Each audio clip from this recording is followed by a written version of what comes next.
Michelotto si tolse la vita dopo aver perso il posto alla metro di Marghera 2 anni dopo la sentenza del Tribunale del Lavoro. Fu licenziamento illegittimo. La famiglia, purtroppo Paolo, non potrà gioire di questo risultato. Delitto di Marco Cossi, indagato per omicidio volontario il socio e amico 47enne Samuele Donadello. È lui l'uomo che ieri sera si è costituito in questura, interrogato per 10 ore dagli inquirenti. Il consumo di droga, lo spaccio e il degrado in via Piave a Mestre continuano ormai a tutte le ore con i giardini chiusi. Per i lavori ci si riversa sui marciapiedi, i residenti sono sul piede di guerra. Operazione della Guardia di Finanza con il recupero di oltre 254.000 euro di tributi non versati relativi alla tassa erariale sugli aeromobili privati. Imbrattata con scritte offensive la sede elettorale della Lega aperta da 2 settimane a Mestre. È il secondo episodio simile in una settimana dopo un'altra sede collegata al centrodestra. L'associazione Iesolana Albergatori raddoppia l'impegno e trova nuove soluzioni abitative per i collaboratori degli albergatori che ne vorranno usufruire. Buonasera, ben ritrovati dalla redazione di Venezia. Questi dunque i titoli, lo avete sentito. Nel 2024 Paolo Michelotto si tolse la vita dopo aver perso il posto alla metro di Marghera 2 anni dopo la sentenza del Tribunale del Lavoro. Fu licenziamento illegittimo. Sono contenta che sia stato riabilitato il nome di mio fratello, perché era una persona brava, onesta, un lavoratore integerrimo che ha dato anima e corpo per l'azienda, basta, non le posso dire altro. Poche parole ma incisive, quelle della sorella di Paolo Michelotto, il dipendente 55enne del magazzino Metro di Marghera, che nell'agosto 2024 si tolse la vita dopo aver perso il posto di lavoro per un presunto danno di 880 euro all'azienda. Dopo circa 2 anni è arrivata la sentenza del Tribunale del Lavoro di Venezia. Quel licenziamento era illegittimo. La sentenza ha riconosciuto questo, cioè che il licenziamento era eccessivo rispetto ai fatti contestati e di conseguenza è stata condannata la metro a risarcire la famiglia di 15 mensilità. CGIL Veneziana e Filcams avevano avviato insieme alla famiglia una causa legale contro il licenziamento. La famiglia aveva rifiutato un risarcimento diciamo così prima della causa perché voleva avere la certezza, voleva avere la sentenza che dichiarasse appunto che il licenziamento è un licenziamento eccessivo, e questo è stato, quindi è contenta di questa situazione. Ovviamente non è contenta, cioè chiaramente la situazione è tragica per quello che sappiamo. Impiegato come addetto alle vendite, secondo l'azienda Michelotto aveva agevolato alcuni clienti consentendo di risparmiare sulle spese di spedizione, pratica contestata inizialmente sospendendolo e poi licenziandolo e calcolando il danno in 280 euro. Michelotto, dopo oltre 30 anni di lavoro, si era così rivolto al sindacato per impugnare la decisione, ma 10 giorni dopo si tolse la vita. Noi siamo qui oggi appunto per chiedere alle aziende di trattare i lavoratori con dignità e di non umiliarli. Ci dispiace che oggi Paolo non potrà gioire con noi questa sentenza. E ringrazio i familiari che con tutto il dolore sono riusciti a portare avanti insieme all'ufficio legale della CGIL e allo studio Azzarini questa causa, che ha riportato la dignità di Paolo, ecco, ha confermato la sua forte dedizione al lavoro, il suo lavoro esemplare che ha sempre effettuato. Ecco, solo questo purtroppo ci dà questa gioia oggi, ma il resto è una giornata triste di una pagina del lavoro. Ed ancora cronaca, svolta cruciale nelle indagini per la morte del 48enne Marco Cossi. L'amico Samuele Donadello è indagato per omicidio volontario. La rivelazione dopo un interrogatorio di oltre 10 ore, da chiarire ancora il movente. Indagato per omicidio volontario, è questa la pesante accusa a carico di Samuele Donadello per la morte di Marco Cossi, il 48enne ucciso con oltre 15 coltellate nella notte tra domenica e lunedì a Padova.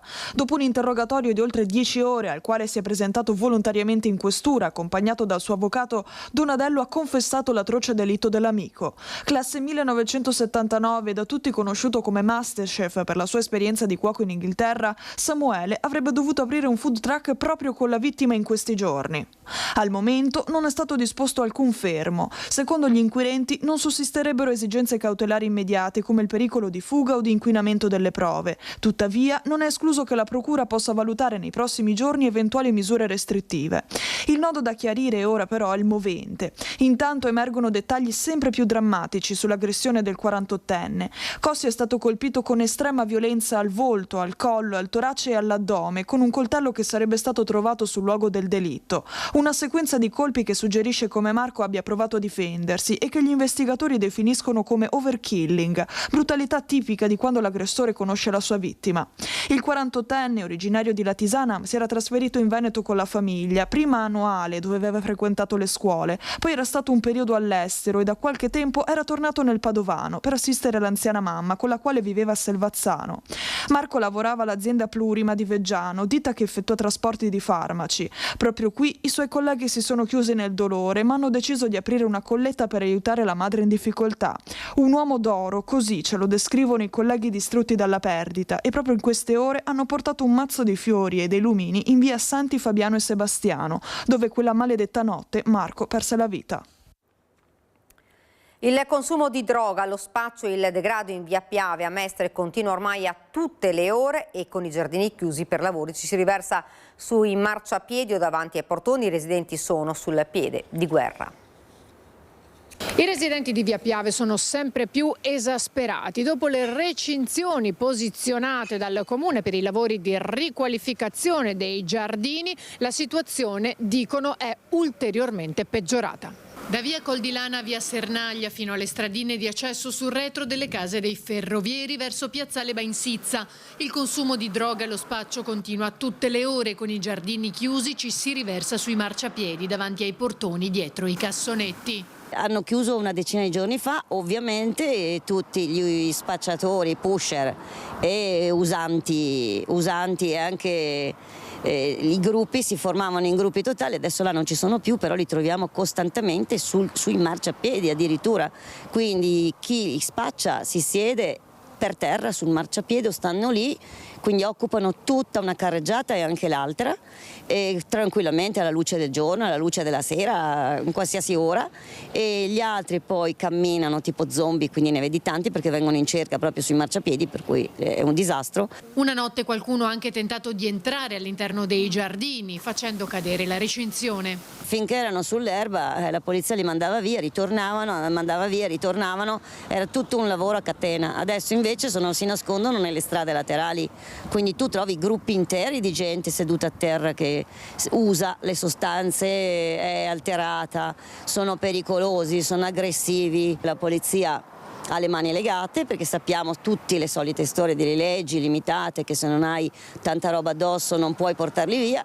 Però questi qua sono gli stessi che iniziano dalle 10-9 del mattino e finiscono probabilmente nella notte inoltrata. Per i residenti uscire di casa ormai sta diventando impossibile. C'è chi dice riprendiamoci la città o addirittura riprendiamoci la notte, ma qui è da riprendersi le 24 ore intere per tutti i cittadini, altro che.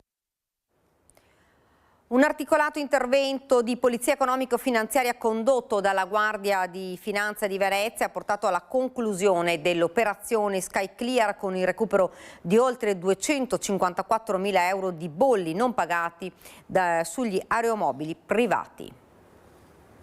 Oltre 200.000 euro, per l'esattezza 254.746, soldi recuperati al termine dell'operazione Sky Clear condotta dalla Guardia di Finanza di Venezia. Si tratta di denaro proveniente dalle imposte erariali non versate sugli aerei privati. I controlli delle Fiamme Gialle hanno riguardato circa 120 velivoli basati in Veneto, analizzando i dati di 48 tra aeroporti minori e aviosuperfici. Dalle verifiche sono emersi 19 proprietari irregolari, inclusi i soggetti con aeromobili immatricolati all'estero ma utilizzati stabilmente in Italia. Gli accertamenti si sono concentrati sull'imposta prevista che disciplina il pagamento della tassa sul possesso di aeromobili.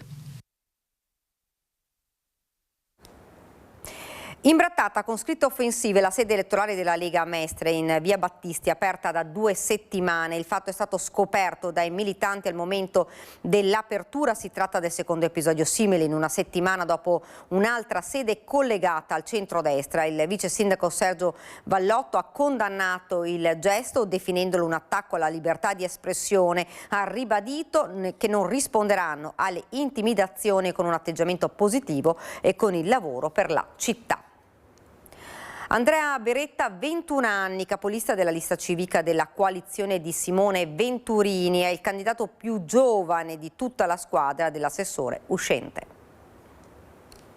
Di Simone Venturini ho apprezzato moltissimo l'impegno che ha avuto e l'aiuto che ha dato alla nostra generazione, dandoci la VEZ, ad esempio, rinnovata, oppure la biblioteca del Parco Bissuola, la sala prove della Hybrid Tower, e tanti altri ambienti di socializzazione, di aggregazione sia culturale che sociale per i giovani, e questo è molto importante. Voglio continuare in questa strada. Andrea Beretta, 21 anni, studente di giurisprudenza all'Università di Padova, è il capolista della lista civica della coalizione di Simone Venturini per le prossime amministrative.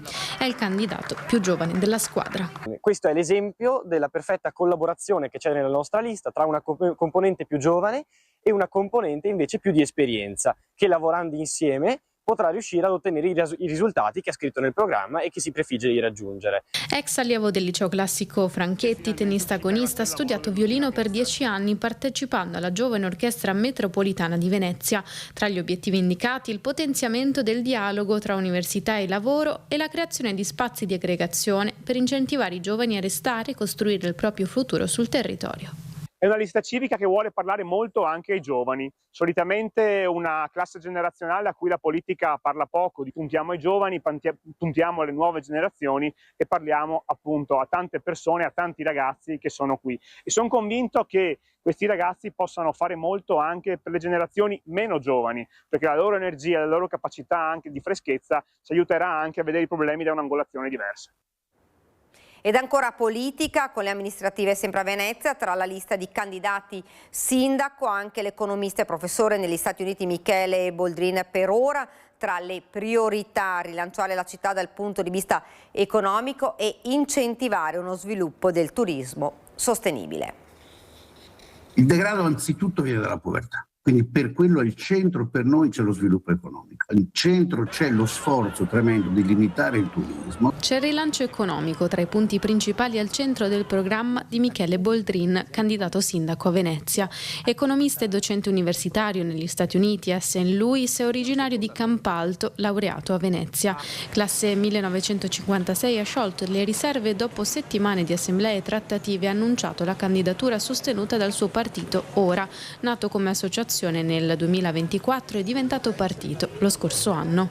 Guardate i programmi e mi sono detto no, è la stessa minestra riscaldata, adesso all'improvviso dicono cose roboanti che non hanno mai fatto, hanno buttato i soldi che so nel bosco dello sport invece di fare recupero ambientale della gronda lagunare di Mestre, della situazione tremenda che c'è a Mestre.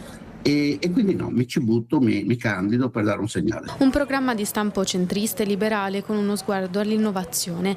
La lista punta ad attrarre capitale umano qualificato, investimenti produttivi, sviluppare attività legate a conoscenza, ricerca, innovazione e servizi avanzati, governare il turismo in modo compatibile con la vita urbana e la diversificazione economica. Adotteremo in cooperazione con le forze economiche della città, anche quelle interessanti, soprattutto quelle interessate al turismo, delle carte di servizi, dei prezzi di entrata dinamici, quindi che crescono al crescere della domanda e che generano risorse, perché la città ha bisogno di risorse, la città è povera. La chiave del problema è capire che purtroppo nel comune, un po' nell'area metropolitana, ancor più che nel resto del paese, perché vale anche per il resto del paese, è come se si fosse fermato il tempo negli anni 70. Le classi dirigenti, quelle politiche in particolare, non hanno voluto accettare, non hanno voluto gestire il cambiamento economico. Non solo, nelle idee anche la valorizzazione del sistema territoriale integrato tra centro storico e terraferma.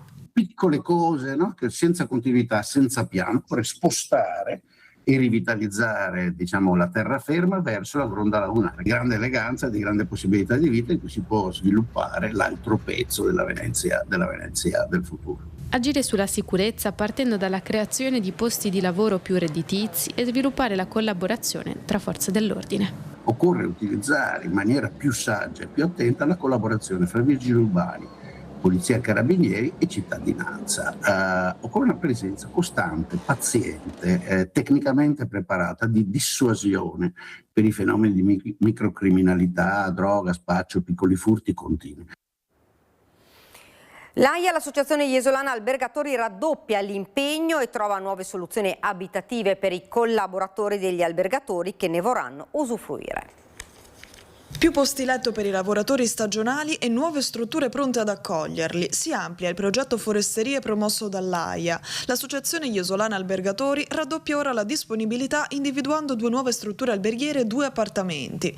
Il sistema passa così da 33 camere iniziali a circa 50, con ulteriori soluzioni abitative che portano la capacità complessiva a oltre 100 posti letto. Questa volta abbiamo non più una struttura dislocata in un unico punto nella zona est di Jesolo, ma ne abbiamo una nella zona est e una nella zona ovest, quindi diamo maggiore disponibilità ai nostri associati per quanto riguarda camere d'albergo per i dipendenti. In Piazza Milano abbiamo l'Hotel Reno con una ventina di camere ormai sold out, quindi tutte vendute già ai nostri colleghi, e abbiamo da poco aperto le vendite, siamo al 50% per quanto riguarda l'Hotel Rex nella zona di Piazza Nember, quindi nella parte verso il faro di Jesolo. Un progetto che ha un doppio obiettivo: garantire un alloggio ai lavoratori stagionali e allo stesso tempo dimostrare concretamente la fattibilità del progetto. Siamo consapevoli che c'è la necessità di avere degli appartamenti, delle casette per chi decide di stabilirsi a Jesolo. Questo darà sicuramente nuova linfa alla località, porterà alla crescita sicuramente di quello che è il numero degli abitanti e a nuovi servizi e a nuove attività che sicuramente potranno vedere in numeri maggiori sulla località un particolare interesse. Ed è davvero tutto da Venezia, ora la sigla, poi le previsioni del tempo. Grazie per averci seguito e buona serata.